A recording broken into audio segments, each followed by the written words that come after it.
Un enfant qui supplie pour rester 5 minutes de plus devant son jeu, ou qui réclame de l'argent pour acheter quelque chose dedans. Un parent qui dit non, et l'enfant qui continue d'insister. Je joue souvent toute la journée à part si j'ai besoin de sortir parce que comme les jeux vidéo, ça me rend addict un peu. Des histoires comme ça, il y en a des millions.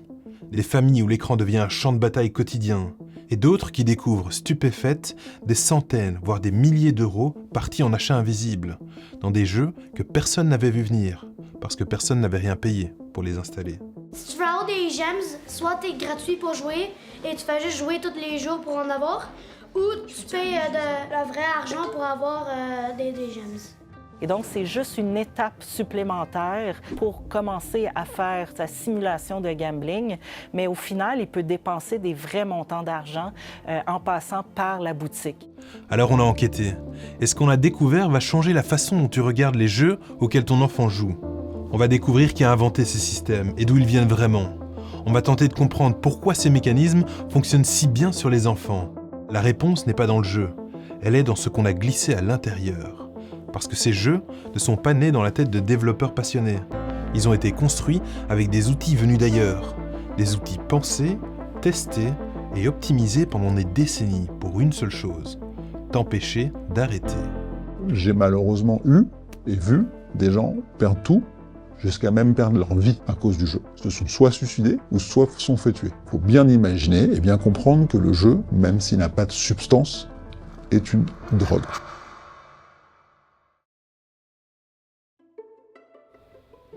Ok, imagine une soirée ordinaire. Ton enfant est sur ton téléphone et il te demande s'il peut installer un jeu. Toi, tu t'y connais pas trop en jeu mobile, donc tu y jettes un œil, mais franchement, que ce soit Brawl Stars, Candy Crush, Roblox ou Clash Royale, ça change pas grand-chose. C'est gratuit, l'icône est colorée, Peggy 7, c'est fait pour les enfants. Ok, tu télécharges. Ça prend 30 secondes et tu passes à autre chose. Et pourtant, cette petite action de télécharger, c'est le point de départ de cette vidéo.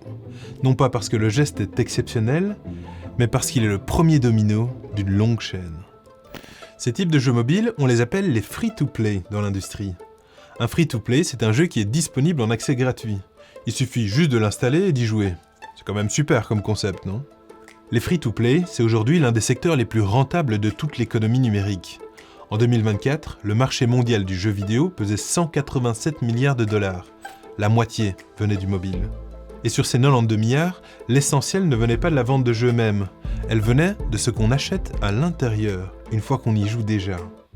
Ah oui, parce qu'un free-to-play, c'est gratuit à l'installation.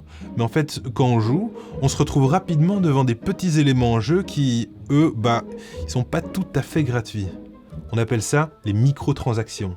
Ce sont des petits achats intégrés dans le jeu qui commencent à 99 centimes et qui, additionnés sur des millions de joueurs, représentent environ 82 milliards de dollars par an, rien que sur mobile. Pour mettre ça en perspective, c'est à peu près un tiers du marché mondial des casinos. Un secteur qui pèse autour de 170 milliards d'euros, avec un repli de 5% sur un an, selon les chiffres donnés par le cabinet Newzoo. Et on pourrait penser que ce marché a été porté par les grands jeux de consoles et de PC. Eh bien, que nenni. Les jeux sur PC, c'est 20% du marché, et ceux sur console, 30%. Et les 50 restants ? Ce sont les jeux sur mobile, alors même que la plupart des applis sont gratuites. Bon, mais alors, qui conçoit ces jeux en fait ? En tout cas, pas des petits développeurs indépendants. Candy Crush appartient à Activision Blizzard, racheté par Microsoft pour 69 milliards de dollars. Brawl Stars est de Supercell, filiale de Tencent, le géant chinois du divertissement. Et Roblox est coté en bourse à New York, valorisé à plusieurs dizaines de milliards de dollars. Et Fortnite, d'Epic Games, compte plus de 650 millions de comptes enregistrés dans le monde, dont une grande partie sont des enfants. On est donc sur des vraies industries, avec des équipes de recherche, des psychologues, des data scientists et toute une panoplie de gens dont le travail est de comprendre précisément ce qui te fait rester, ce qui te fait revenir et ce qui te fait sortir ta carte bleue. Ça y est, ton enfant joue depuis quelques jours à son jeu. Franchement, il l'adore, et il commence à bien le maîtriser. Il monte de niveau, et puis il te montre à l'écran. Son objectif, c'est de débloquer ce personnage principal, d'ouvrir ce coffre et d'obtenir ces vies supplémentaires. Et pour ça, il lui faut des gemmes, ou des V-Bucks, ou des Robux. Mais c'est quoi tout ça au juste ? Eh bien, ce sont des monnaies virtuelles, de l'argent inventé propre à chaque jeu. Et pour en avoir, il n'y a pas 10 000 méthodes. Ce sont des vrais euros qu'il faut dépenser pour le coup. Alors tu lui dis oui ou tu lui dis non, dans un cas il est content, dans l'autre il est déçu. Dans les deux cas, toi, tu penses que l'histoire s'arrête là. Elle ne fait que commencer. Parce que derrière l'écran coloré que ton enfant a dans les mains, il y a 60 ans de recherche en psychologie comportementale, 3 décennies d'ingénierie de casino de Las Vegas et des milliers d'heures de tests utilisateurs, tous orientés vers un seul objectif, te faire revenir et te faire payer. Regardons d'un peu plus près ce qui se passe quand ton enfant ouvre un coffre dans son jeu. Ça commence généralement par une animation, une longue animation, 3-4 secondes. Et puis il y a des lumières, et une musique qui augmente, et des icônes qui défilent en accéléré. Et puis au dernier moment, un ralentissement. Quelque chose de doré peut même apparaître pendant une fraction de seconde, avant la révélation finale. Ah, il a presque eu le personnage légendaire. Presque. Bon, la prochaine fois peut-être. Bon, qu'est-ce qui vient de se passer là? Ce coffre qu'il vient d'ouvrir, dans le jargon de l'industrie, on appelle ça une loot box.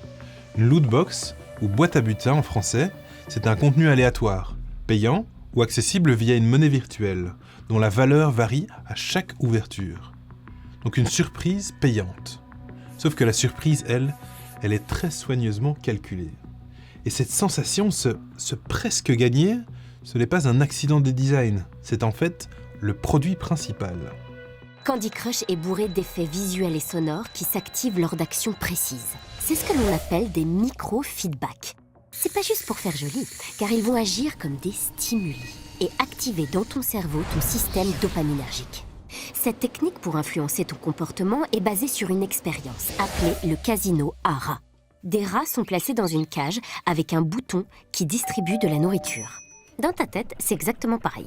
Ces stimuli transforment Candy Crush en machine à récompense, produisant micro-shoot de dopamine après micro-shoot de dopamine et te poussant à jouer encore plus longtemps.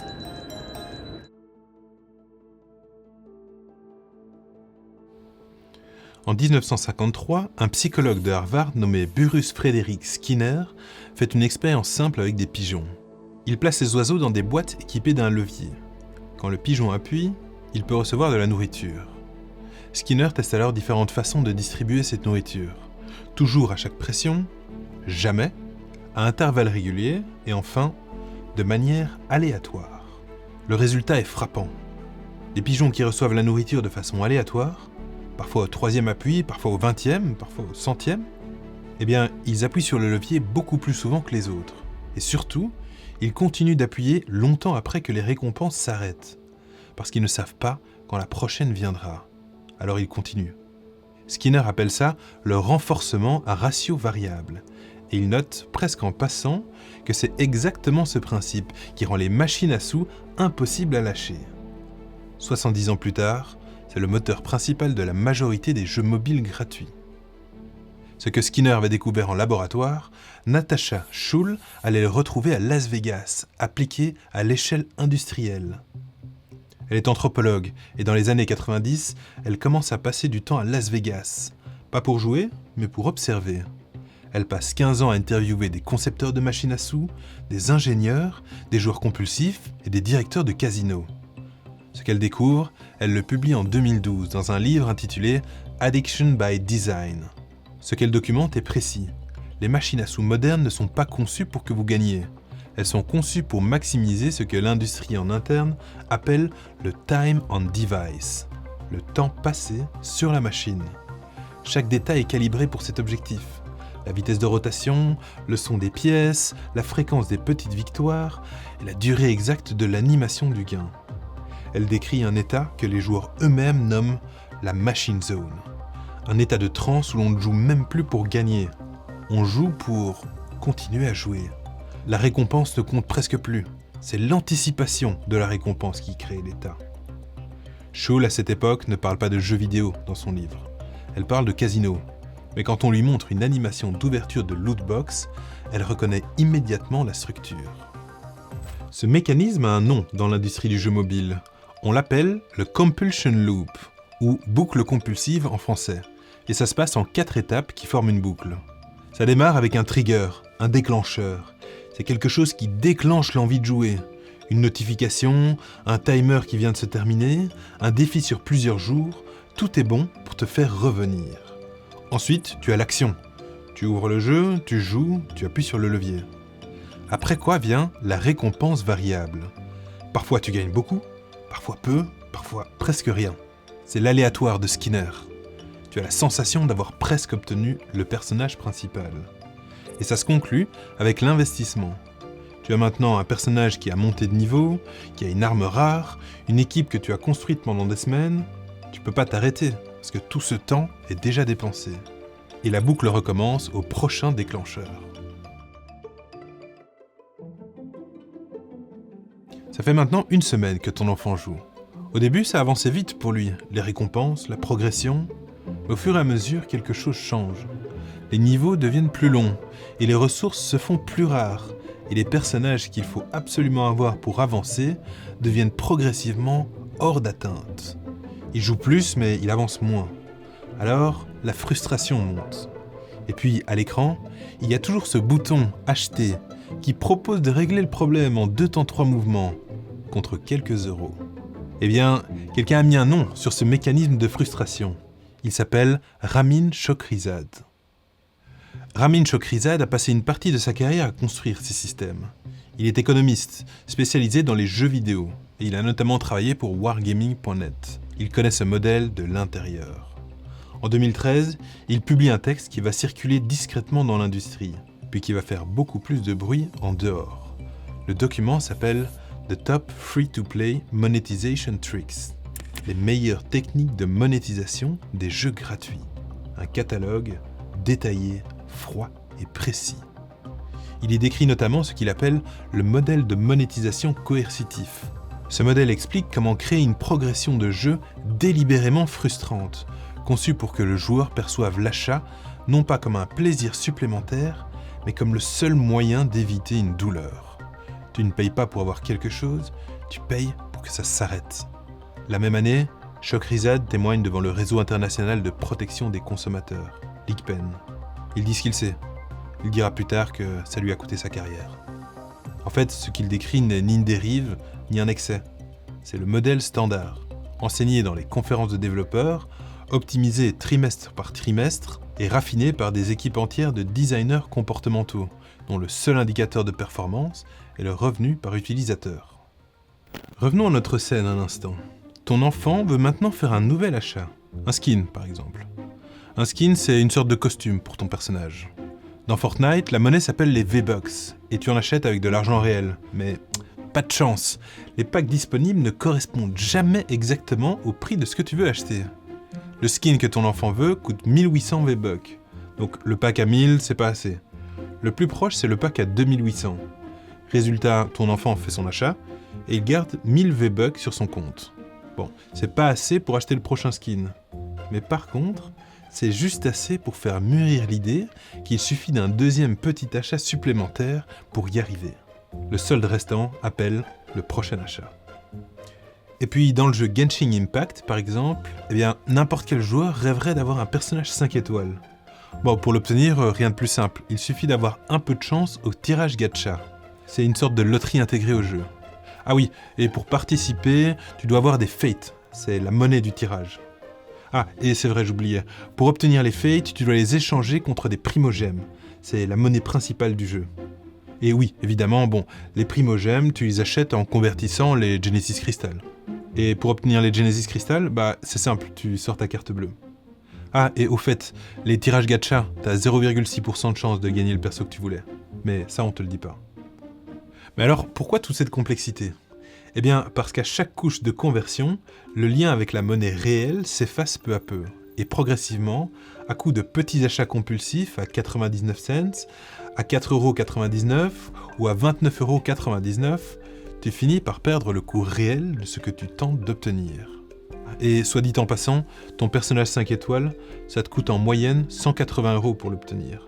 Mais ça, personne ne s'en rend compte. Et c'est exactement l'effet recherché. Un soir, tu ouvres ton relevé bancaire et tu remarques des petites lignes. 1,99€ ici, 4,99€ là. Ok, ce sont des montants qui semblent raisonnables pris un à un, mais qui s'additionnent sans qu'on s'en aperçoive. Maintenant, imagine que tu n'es pas le seul. Dans l'industrie du jeu mobile, il y a un mot pour désigner les gros dépenseurs. On les appelle les whales, les baleines. Ces joueurs-là ne dépensent pas 5 € par mois, ils en dépensent 500, 1000 et parfois encore bien plus. Ces chiffres sont documentés par plusieurs cabinets d'analyse indépendants et ils sont constants d'un jeu à l'autre. Environ 60 à 70% des joueurs qui jouent à un free-to-play ne dépensent jamais un seul centime. Ils jouent gratuitement, et c'est très bien, leur présence remplit les serveurs et donne aux autres quelqu'un à affronter. Mais ils ne génèrent aucun revenu. À l'autre extrémité, 5% des joueurs génèrent 50% du chiffre d'affaires total. Dans certains jeux, c'est encore plus brutal. 0,15% des joueurs représentent la moitié des revenus. Imagine, un joueur sur 700 finance la moitié du jeu. Pour le reste, c'est gratuit. J'ai dû perdre 250, 300 000 euros. Et aujourd'hui, je me retrouve avec rien. Moins 200, moins 800, moins 1500. En fait, quand je recevais mes payes, je les perdais dans l'heure. Des fois, je me disais, j'arrête de jouer, je posais mon téléphone. 1 heure après, je reprenais mon téléphone, je jouais. Ce modèle, il a une conséquence que personne dans l'industrie ne formule à voix haute, mais que les économistes du secteur connaissent parfaitement. Pour qu'un jeu free-to-play reste viable, il a besoin que certains joueurs perdent le contrôle de leurs dépenses. Pas comme un effet secondaire regrettable, comme une condition structurelle. En fait, si tu retires les baleines en plafonnant les dépenses, si tu protèges les joueurs vulnérables, alors le modèle économique entier s'effondre. Donc les jeux gratuits ne sont gratuits que parce que quelqu'un, quelque part, paye pour tout le monde. Et ce quelqu'un paye souvent beaucoup plus qu'il ne le devrait, ou ne le voudrait. Une étude publiée dans Addictive Behaviors en 2021, portant sur près de 8000 acheteurs de lootbox, a établi que les baleines, le top 5% des dépenseurs, présentaient des signes de jeu problématiques, pas des revenus élevés. Donc on n'est pas sur des profils de joueurs riches qui sont enthousiastes, on est sur des profils de joueurs en difficulté. Et le modèle économique dépend d'eux. Donc en fait, c'est pas juste une question de mauvaise volonté de quelques individus. Et c'est pas non plus un problème de parents négligents ou d'enfants indisciplinés. Et pour comprendre pourquoi ces systèmes fonctionnent particulièrement bien sur les jeunes, il faut regarder ce qui se passe dans leur cerveau, spécifiquement dans le cortex préfrontal. Le cortex préfrontal, c'est la partie du cerveau qui gère l'autorégulation et l'évaluation des risques. Et c'est aussi là que se situe la capacité à résister à une impulsion immédiate au profit d'un intérêt à long terme. Cette capacité, elle ne finit pas de se développer avant 25 ans environ. Donc chez un enfant de 10 ans, cette fonction, elle est loin d'être mature. En revanche, le système limbique, qui traite la récompense, le plaisir, l'anticipation, lui, il fonctionne pleinement dès l'adolescence. C'est ce déséquilibre de développement qui crée la faille. Il est documenté dans tous les rapports scientifiques sérieux sur le sujet, du Parlement européen à l'OMS. Et cette faille, devinez quoi ? Eh bien, les concepteurs de jeux la connaissent très bien. Et les psychologues comportementaux qui y travaillent la connaissent encore mieux. Ce système de récompense à ratio variable de Skinner agit encore plus fort sur un cerveau dont le système de frein n'est pas encore installé. C'est de la neurobiologie. Il se passe les mêmes choses que dans le cerveau de l'adulte, mais l'enfant a moins de capacité de remarquer le temps qui passe, remarquer la mise qu'il a mis, évaluer correctement les risques de la situation, gérer son impulsivité si jamais il y a beaucoup de lumière devant lui. Donc tout ça se passe et l'enfant est juste plus vulnérable en fait aux mêmes mécaniques. Alors petite pause de 10 secondes, si vous appréciez le contenu, s'il vous plaît, abonnez-vous, likez, commentez et partagez. La chaîne est encore vraiment toute petite, donc c'est le seul moyen pour nous de grandir et de pouvoir continuer. Je compte sur vous. Merci et retour à la vidéo. On pourrait se demander, ok, mais c'est à quoi comme conséquence réelle alors ? Eh bien, en 2024, un homme, qu'on appellera par ses initiales LS, son identité est protégée par la procédure en cours, dépose une plainte devant le tribunal de l'entreprise d'Anvers. Il a dépensé 67 813 € en 10 mois sur un jeu mobile appelé Top War Battle Game. C'est un jeu de stratégie développé par une société hongkongaise, disponible librement sur l'App Store belge. Sa plainte ne vise pas seulement l'éditeur du jeu, elle vise Apple.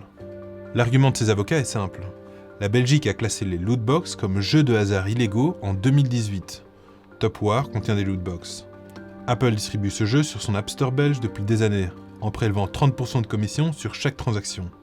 Apple est donc potentiellement co-responsable d'avoir mis à disposition un produit illégal et d'en avoir tiré profit. La Cour d'Anvers a renvoyé la question à la Cour de justice de l'Union européenne. La réponse pourrait redessiner la responsabilité des plateformes sur l'ensemble du marché européen. Un peu plus loin, au Royaume-Uni, un père prénommé Steve Harrison découvre que son fils de 12 ans a effectué 81 transactions sur Fortnite en 72 heures pour un total d'environ 800 € depuis la Xbox familiale, sans que quoi que ce soit ne l'ait bloqué. Et en fait, ces histoires ne sont pas des exceptions. La FTC américaine a enquêté et a révélé qu'Epic Games a reçu plus d'1 million de plaintes de consommateurs liés à des pratiques de Fortnite seul. 1 million de plaintes qu'Epic Games a délibérément ignorées en interne.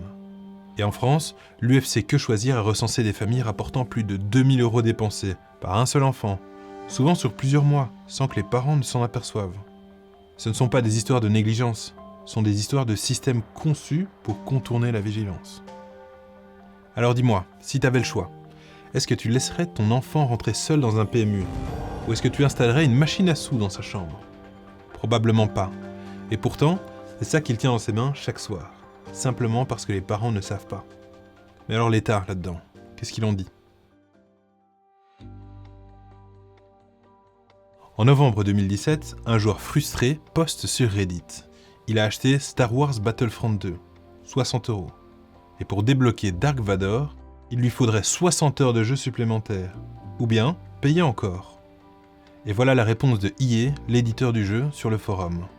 Notre intention est de donner aux joueurs un sentiment de fierté et d'accomplissement lorsqu'ils débloquent les héros. Cette réponse d'EA sur le forum devient le commentaire le plus voté négativement de toute l'histoire de Reddit, avec 668 000 votes négatifs. Un record Guinness. Pas vraiment le genre de record que tu mets en avant sur un communiqué de presse. Le bruit traverse l'Atlantique et arrive jusqu'en Belgique, et Peter Nassen, directeur de la commission des jeux de hasard, ouvre une enquête. En 5 mois, son équipe analyse 4 jeux. FIFA 18, Overwatch, Counter-Strike Global Offensive et Battlefront 2. Le 25 avril 2018, la commission publie ses conclusions. 3 de ces jeux contiennent des lootbox payantes qui répondent à la définition légale du jeu de hasard belge. Ils sont donc illégaux sans licence. Les sanctions encourues, jusqu'à 5 ans de prison et 800 000 € d'amende, et les peines sont doublées si des mineurs sont concernés. Un fonctionnaire belge venait de dire non à 3 des plus grandes entreprises de divertissement du monde. Et ils avaient plié. Blizzard retire ses lootbox payantes d'Overwatch en Belgique. Valve retire la vente de CSGO. Et EA résiste quelques mois, puis finit par retirer ses packs FIFA payants en février 2019. Square Enix retire même plusieurs jeux mobiles du marché belge entièrement. Peter Nassen avait gagné. Enfin, c'est ce qu'on croyait. Les lootbox dans les jeux vidéo, ça devrait être interdit? En Belgique, les lootbox payantes sont en tout cas déjà fortement limitées depuis 2019. Pouvoir dépenser de l'argent pour des packs ou des coffres sans savoir ce qu'il y a dedans, c'est considéré comme un jeu de hasard. Il est donc interdit d'en vendre sans licence. En plus, les jeux avec des lootbox sont souvent accessibles aux mineurs, ce qui a fait encore plus pencher la balance. 4 ans plus tard, un chercheur analyse les 100 jeux iPhone les plus rentables disponibles en Belgique. Et devinez quoi? 82 d'entre eux vendent des lootbox. Donc la loi existe, mais l'application n'existe pas. La commission des jeux de hasard n'a ni les moyens, ni le mandat pour auditer l'App Store en continu. Donc les éditeurs qui n'avaient pas fait de bruit ont simplement continué. Genshin Impact, par exemple, avec son système de gacha à 0,6% de chance, reste accessible aux enfants belges, sans modification. La victoire de Peter Nassens n'avait pas survécu au manque de moyens de l'institution. Et au fond, une loi sans contrôle, ce n'est rien de plus qu'un vœu pieux. Bon, tu te dis peut-être que pour toi ça va. Ton enfant il est à l'abri, il ne dépense rien. Mais attention, il ne dépense pas car il ne peut pas encore. Mais il regarde. Sur YouTube, des chaînes gaming spécialisées dans l'ouverture de coffres accumulent des millions de vues. Les adultes payés pour ça ouvrent des centaines de lootbox en direct, sous les applaudissements du chat, et avec des réactions calibrées pour maximiser l'excitation. L'étonnement quand on tombe sur un personnage légendaire, et puis la déception jouée quand c'est pas le bon. C'est du divertissement, c'est aussi de la pub. Et personne ne le signale comme tel. Donc l'enfant qui ne peut pas encore acheter des coffres nourrit son envie en regardant quelqu'un d'autre en ouvrir. L'anticipation, la presque victoire, l'animation dorée, il connaît tout ça par cœur, sans avoir dépensé un centime. Et quand l'argent arrive, un anniversaire ou de l'argent de poche, il sait exactement quoi faire avec. Bon, face à tout ça, les régulateurs ont fini par bouger. En décembre 2022, la FTC inflige à Epic Games 520 millions de dollars d'amende, un record historique pour l'industrie du jeu. Le document d'accusation décrit tout. Le bouton d'achat, placé à 1 pixel du bouton de prévisualisation. Le million de plaintes de consommateurs ignorées en interne. Le bannissement punitif des comptes de ceux qui contestaient une charge auprès de leur banque. En janvier 2025, Hoyoverse écope de 20 millions de dollars. C'est la première fois qu'un régulateur sanctionne spécifiquement un système gacha pour avoir trompé les enfants sur les probabilités de gain. Le Parlement européen vote en 2023 une résolution à 577 voix contre 56. Un nouveau rapport, adopté en fin 2025, demande l'interdiction pure et simple des lootbox dans tous les jeux accessibles aux mineurs, dans le cadre d'un Digital Fairness Act attendu en 2026. Les régulateurs bougent, lentement, mais ça bouge. Mais parfois, même quand quelqu'un essaye de fermer la boucle, l'industrie trouve le moyen de l'éviter. Vous vous souvenez de l'affaire LS contre Apple ? Eh bien, quand le tribunal d'Anvers a renvoyé l'affaire en Cour de justice de l'Union européenne, c'était potentiellement le début d'un précédent qui aurait redessiné les règles pour toutes les plateformes européennes. Sauf que, non, ça s'est pas passé comme ça en fait. Apple a préféré régler l'affaire en privé avec LS en juin 2025. Du coup, plus de renvoi à la Cour de justice de l'Union européenne. Et hop, la question est mise sous le tapis, il n'y a plus de problème et on continue. Et l'App Store continue de fonctionner exactement comme avant. Et pendant ce temps, ton enfant continue de regarder des vidéos YouTube d'ouverture de coffre. Et maintenant, il t'en demande un. Bon, alors, en attendant, qu'est-ce qu'on fait ? Clairement, il n'y a pas de solution miracle. Donc, d'abord, on regarde. La plupart des jeux gratuits sur mobile sont conçus pour que tu ne regardes pas. Donc, ouvre les paramètres du jeu auquel joue ton enfant. Cherche la boutique avec les achats intégrés. Demande-lui aussi de t'expliquer comment on obtient les personnages rares. S'il y a un coffre, une roue, une loterie, tu sais ce que c'est maintenant. Ensuite, on coupe l'accès direct aux moyens de paiement. Apple et Google permettent tous les deux de désactiver les achats intégrés sans mot de passe, ou d'exiger une validation parentale. C'est pas parfait, mais ça supprime l'achat compulsif à 2h du matin. Et surtout, on cherche des alternatives dans des jeux qui fonctionnent pas comme ça. Il en existe encore. Minecraft dans sa version payante une fois pour toutes, sans lootbox, Stardew Valley, Monument Valley, Alto Odyssey, ce sont tous des jeux à prix fixe, conçus pour être finis, sans économie de casino intégrée. Ils sont moins visibles sur l'App Store malheureusement, parce que l'App Store met en avant les jeux qui lui rapportent le plus de revenus. Mais ils sont là. Alors au final, il y a des gens dont c'est le métier de s'assurer que ton enfant ne puisse pas s'arrêter. Ils ont du temps, des moyens, de la technologie, la science de leur côté, et ils sont très bons dans ce qu'ils font. Ton enfant, lui, il veut juste jouer.